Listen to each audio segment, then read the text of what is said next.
How can you best protect yourself energetically?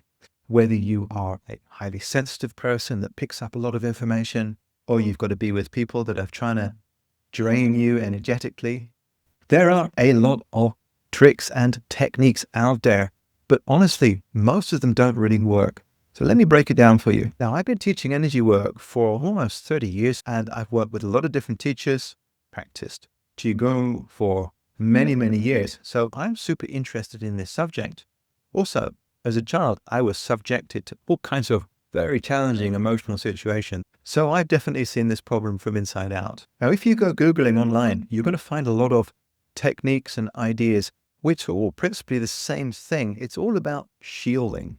It's all about putting some kind of protective force around you, which sounds logical, right? Because a lot of us feel like we're under attack, and it would make sense to have some layer of protection.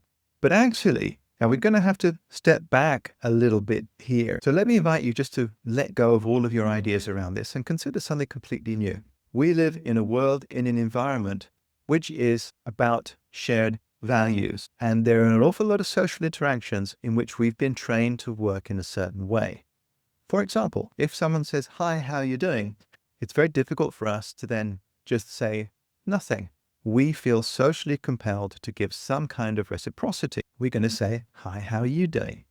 Now, it is in the areas of all of these social cues, social reciprocities, social agreements, conscious, unconscious, that we're actually getting drained of energy. When we are interacting in the midst of all of these social contracts and affirmations, generally what's happening is that we're operating at the level of ego, and the people that we're interacting with are also at this level. We're either in ego or authentic self, just to make it very simple.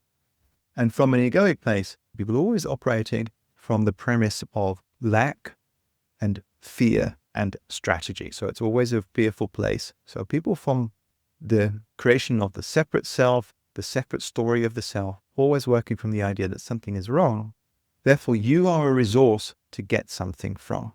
So you are energetically vulnerable to all of these kind of stories, especially if you are a sensitive person. So how do you deal with this? What is beyond superficial tricks and techniques that don't really work?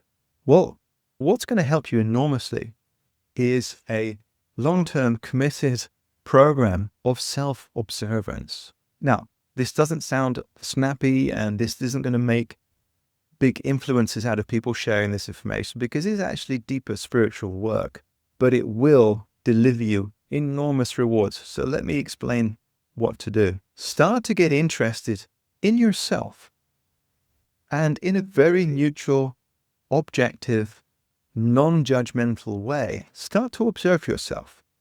Start to see why you do the things that you do.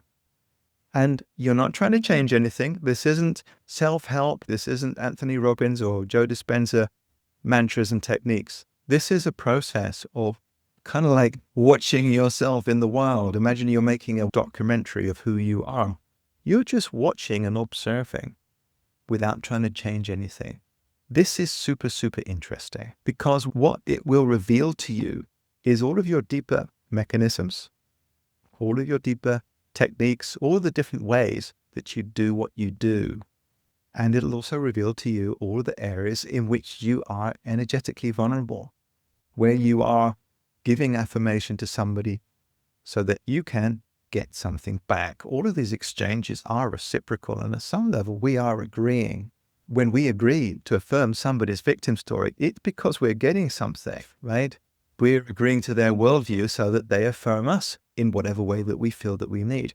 But when we can start to observe ourselves, we start to get space. We start to get a lot of space. And then there's room to move and room to breathe. And we can start to see where a lot of our automatic reactions and automatic behaviors actually come from. Now, because we're not trying to change anything, and because we're not judging ourselves, we're really good at that, but we're not judging ourselves in this process. What happens is we start to get a very deep level of understanding and a very deep level of self-acceptance. And our observations sink to the bottom, to the root of why we do the things that we do. And you'll start to see so many areas in which you are open, which you affirm other people. And because you're looking at it without judgment, you get to a very, very deep level of self-acceptance. So observing yourself at this primary level will show you so many areas in which you have allowed yourself to be vulnerable. Then things naturally will start to change because you see that so many things that you do are based on the idea, the false idea that something is wrong. They're all strategies. They're all ways to manipulate or maneuver. When you realize that actually fundamentally nothing is wrong and there's nothing wrong with you, everything becomes very, very clear. Then change actually happens by itself without you trying to do something, because change at this other level is change at the level of the personality. It's very difficult to sustain. But this deeper level of observance brings you to a deeper level of truth where things naturally start to change. And you will find that it's much more difficult then over time to comply to people's conscious or subconscious requirements of your energy, of your affirmation, all of these vampiric maneuvers that people are doing on you all of the time. You will start to be more aware of it and you will just not comply.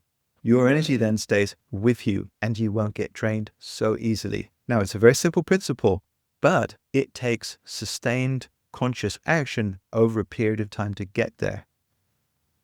Now, I go into this stuff much more in my course, but what I want to say is if you start to apply these basic principles, not only will you have more energy, you're going to find a deeper level of self-trust and basic trust in the universe from this place. So there's an enormous amount of benefit here.